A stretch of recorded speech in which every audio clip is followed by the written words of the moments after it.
हरे कृष्णा, राधे राधे। सभी भक्तों को सादर प्रणाम।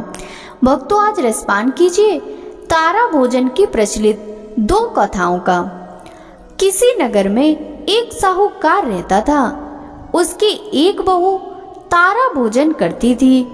एक दिन उसने अपनी सास को कहानी सुनने को कहा तो सास ने मना कर दिया और कहा, मुझे अभी अपनी पूजा करनी है। उसने फिर अपनी जेठानी से कहा, आप मेरी कहानी सुन लो। उसने भी मना करते हुए कहा कि मुझे तो अभी खाना बनाना है। उसने फिर अपनी देवरानी से कहानी सुनने को कहा तो उसने भी बहाना बना दिया कि बच्चों को देखना है। उसने फिर अपनी ननद को कहानी सुनने के लिए कहा तो उसने भी मना कर दिया कि मेरे ससुराल से मेरा बुलावा आ गया है और मुझे जाने की तैयारी करनी है। वह राजा के पास भी गई कि मेरी कहानी आप ही सुन लो।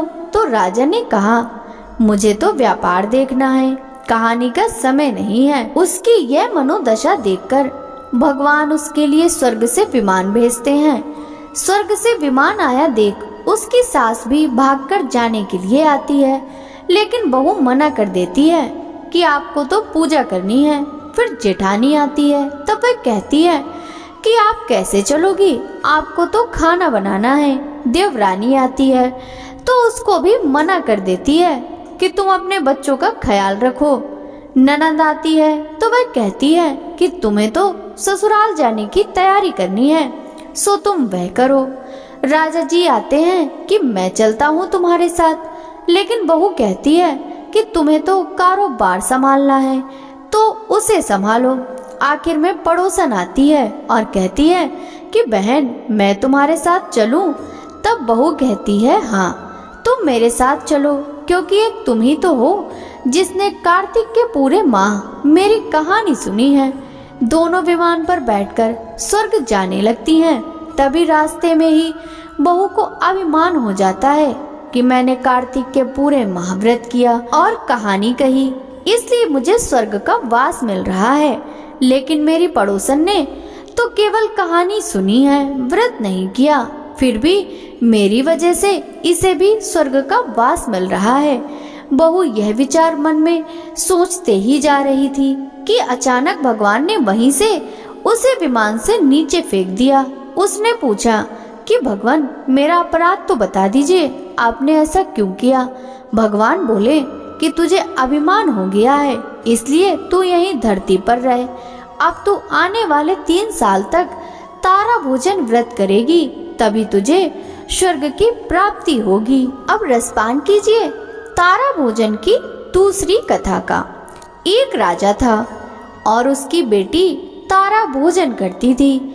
उसने अपने पिता से कहा कि पिताजी मुझे 1,00,000 तारे बनवा दो, मैं दान करूंगी। राजा ने सुनार को बुलाया और कहा कि मेरी बेटी तारा भोजन करती है, तुम्हें 9,00,000 तारे बना दो। सुनार सूखने लगा तो उसकी पत्नी ने पूछा, तुम उदास क्यों रहते हो। उसने कहा, राजा ने 9,00,000 तारे बनाने को कहा, मैं कैसे बनाऊं, मुझे तो तारे बनाने आते ही नहीं। राजा की बात है, अगर नहीं बनाए तो वह मुझे कोलू में पिलवा देंगे। उसकी पत्नी ने कहा, इसमें परेशान होने की क्या बात है, गोल सा पतरा काट कर कलिया काट देना, राजा ले जाएगा। अपनी पत्नी के कहे अनुसार सुनार ने तारे बना दिए और राजा उन्हें ले गया। राजा की लड़की ने 9,00,000 तारे और बहुत सा दान दिया। भगवान का सिंहासन डोलने लगा। भगवान बोले, देखो मेरे नेम व्रत पर कौन है। 3 कूट देखा तो कोई नहीं था। चौथे कूट देखा तो राजा की लड़की तारा भोजन कर रही है। भगवान ने कहा, उसे ले आओ, उसने व्रत किए हैं। भगवान के दूतों ने लड़की से कहा, चलो तुम्हें भगवान ने बुलाया है। उसने कहा कि मैं ऐसे नहीं जाऊंगी, मैं तो सारी प्रजा को, उस सुनार को जिसने मेरे लिए तारे बनाए, जिसने कहानी सुनी, सबको लेकर जाऊंगी। लड़की की बात के सामने भगवान को झुकना पड़ा और भगवान के दूत उसके लिए बड़ा सा विमान ले आए कि चलो। वह कहने लगी कि हाँ, अब मैं चल पड़ूंगी, और सभी को विमान में बिठाकर वह चल पड़े। रास्ते में राजा की बेटी को अपने ऊपर घमंड हो गया कि यदि मैं तारा भोजन व्रत नहीं करती तो सबको स्वर्ग की प्राप्ति नहीं होती। लड़की के ऐसा सोचते ही दूत ने उसे बीच रास्ते में ही नीचे उतार दिया। दूत जब भगवान के पास पहुंचे तो भगवान बोले, इन सब में तारा भोजन करने वाली लड़की कौन सी है? दूत बोले, उसे अपने ऊपर घमंड हो गया था, इसलिए हम उसे बीच रास्ते में ही छोड़ आए हैं। भगवान बोले कि नहीं, उसे वापस लेकर आओ।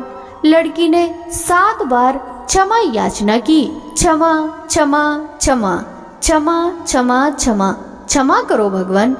इस कहानी को कहने अथवा सुनने के बाद कहना चाहिए कि जैसे राजा की लड़की को भगवान ने क्षमा दान देकर स्वर्ग लोक प्रदान किया, वैसा स्वर्ग सबको प्राप्त हो।